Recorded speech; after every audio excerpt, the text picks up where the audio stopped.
What's going on YouTube? It's your boy Dolo, back with another video. Today, I'm going to be telling you guys why the cheapest Porsche that you can buy, the 718 Cayman base model, is in my opinion the best value Porsche that you can purchase. I own this 718 that you guys see me driving here for a little over a year. Put about 12,000 miles on it, daily drove it. It was a super fun car. In all honesty, I may end up purchasing another one of these. Coming from BMW, you're always looking for the next step, right? Which is usually a Porsche. That's actually the decision that I had previously made. Before owning this car, I had an F90 M5 and decided that I wanted something a little bit smaller and more nimble, so I ended up rolling with the 718. It was a 2023 with, I think it had 9,000 miles on it when I bought it. Chalk, red interior, all the necessary Porsche options, sport chrono package, sport exhaust, sport suspension, everything you need, right? This was probably, out of all the cars that I own, it's either my favorite car or a very close second. And there's definitely a lot of reasons why. So the first thing is just the obvious one, man, the handling. So this car is mid-engine, which gives you amazing grip year-round. I drove this car through winter, summer, spring, fall, everything. It didn't matter if it was wet, cold. This car just grips all the time through every turn, no matter what. It has no body roll. It's extremely planted, and it maintains momentum so well. You can just throw this car from turn to turn, and you don't ever have to touch the brakes. You're never scared going into a corner in this car. You guys will see that in this video. I mean, we definitely pick up some speed in this car. The power it's something that throws a lot of people off. But even in the base trim, the power is sufficient. It's not mind-alteringly fast, and quite frankly, it's slower than most cars in its price range, but the handling is what makes this car what it is. And it still gets up to 130 ridiculously easy on the highway. The thing is, man, with a car like this that weighs 3,100 pounds, the horsepower number that you see with Caymans and Boxsters being around 300 to 400 horsepower, even in the highest trims, it seems very low, but you got to understand these cars, they don't weigh anything. They even weigh less than a 911. And if you're coming from something like a BMW M3, I mean, this is going to be at least 500 to 1,000 pounds lighter in some circumstances. So, a 500 horsepower, 4,000 pound car versus a 300 plus horsepower, 3,100, or if you get a manual, super base model, even down to 2,900 pounds, I mean, these cars can be super lightweight. Which is amazing. I mean, it makes the car feel a lot faster than it is. I used to say when I would tell people, I would always take people for rides in the car, and they'd ask me how much power it had, and I would always tell them 300, and they didn't believe me. And it was like, this is the fastest 300 horsepower that you'll ever feel. And it's actually funny because Porsche does not underrate their cars like BMW.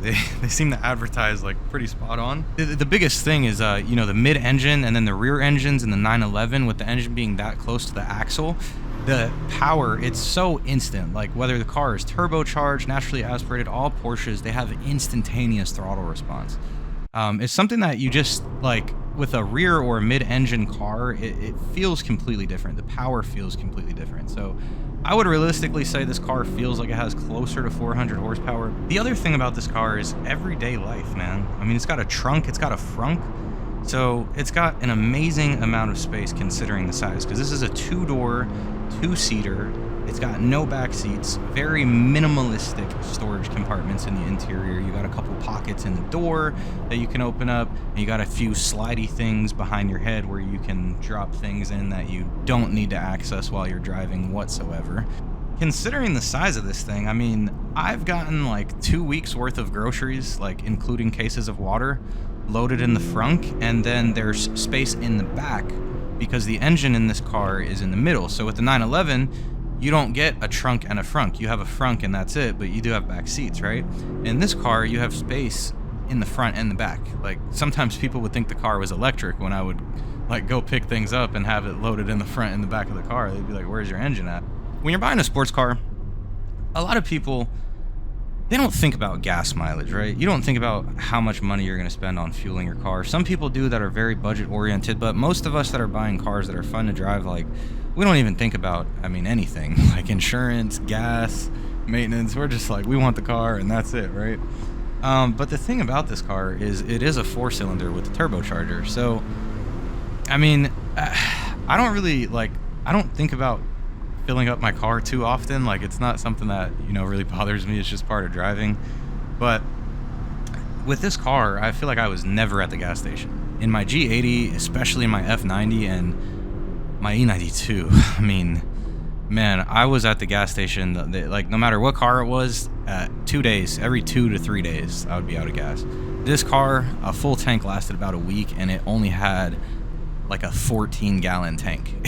And I was hammering the thing all the time, beating on it as hard as I could at any given moment. Again, you're not really thinking about gas prices too much when you're buying a sports car, but I think it's the inconvenience for me. Like, I'm a person who's very busy, so, if I'm running late somewhere and I'm out of gas and I gotta stop for 5 minutes, 10 minutes, like, I'm already living life on the edge, man. I don't have time to stop and get gas. Like, I gotta get to where I'm going. And from a convenience aspect, I think that's, like, the biggest thing, man, is, like, you're not stopping for gas in this car whatsoever. Another thing about daily driving is this car is very low, but it has really good ground clearance. So what I mean by that is when you sit in the car, you feel like you're sitting on the ground almost, like you have to fall into the car. But the front bumper is not very low to the ground, so it's super easy to drive around town, get in and out of driveways. It's still got that super sporty feel, no body roll, and it feels like a race car when you're getting in it, but super easy to drive around town. Another one of my favorite things about this that I really don't like about the 992 generation of 911s and the newer Porsches is their infotainment. It's so overcomplicated. This car, extremely minimalistic. Easy climate controls. You guys know in my G80 video, if you watch that, I said that I hate how I have to use the screen for my climate control. This car, it's got simple, easy buttons. Like, the screen is literally only there for CarPlay, and that's it. It's super easy, man. You press a button, you don't really have to take your eyes off the road, and there's not too much going on, which is something that I prefer out of a car that I'm focused on driving. One thing I will say about everyday life with this car, it's not the most comfortable car on long drives, and I don't mean that from a suspension comfort standpoint. What I mean is that you can't adjust the seats to recline beyond a certain point. Like, if you're a really tall person, not even a really tall person, like, I'm 6 foot, so I feel like I'm like the beginning of tall, I'm on the low end of tall. My seat was all the way against the firewall in the rear. So, if you're 5'8", 5'9", you can probably recline your seat a little bit more because you'll be closer to the steering wheel. But if you're over 5'10", and you're taking this car on a 2-hour road trip, you're going to be sitting with your back straight up. So you're going to have to get out of the car several times to stretch. In cars where you can lean the seat back a little bit more, you can kind of adjust your seat and adjust your comfort that way. This car does not forgive you in that aspect whatsoever. It does have very good lumbar support, and the seats are very comfortable. So I would say for the 2 hours that you're driving the car, you'll be pretty comfortable. But after a while, you're going to get pretty stiff. I think, comfort mode and sport mode are very compliant. Like, the comfort mode, it feels very smooth. It doesn't feel like BMW and other cars' comfort mode where it's really bouncy and it's like overly like plush. Like, it still feels like a sports car even when you're driving it in comfort mode, which is awesome. It just feels like a very smooth sports car. And then when you get into sport mode, and then the suspension stiffens up a little bit, you can definitely feel the road a lot more. You can feel a lot of feedback through the car, which for an electronic steering rack is amazing. A lot of people, they complain about newer cars and their steering feel. This car feels amazing. This car, it comes from the same generation as the 991.2 911, which I think is personally the best generation of 911, in my opinion, just because I like turbocharged cars. Pretty much all of them are turbocharged, and the analog feel and the minimalistic tech, it's the same thing that you get in this car, only this car is better. And And people won't tell you that. People won't tell you that because of the price, which is the most important thing about this car.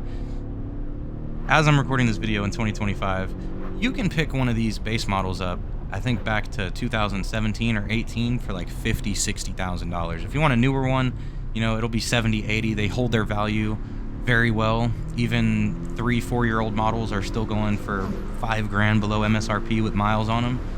So I would say the price point of this car, I mean, you know, as you move up in the trims, you know, this video specifically is about the base model, but you get a lot for your money as you move up in the trims too, which I really think just makes this platform amazing. I mean, you can get a base model, an S, a GTS, a GT4, and a GT4 RS. And every step along the way, it truly does get better, and it is worth the money. I do think you guys may see me again in one of these cars. It may not be a base model, it may be a base model, who knows, but hope you guys did enjoy the video. If you have been thinking about buying a 718, I hope I gave you some insight on it. Again, if you did enjoy, don't forget to subscribe. It's been your boy Dolo. I'm out.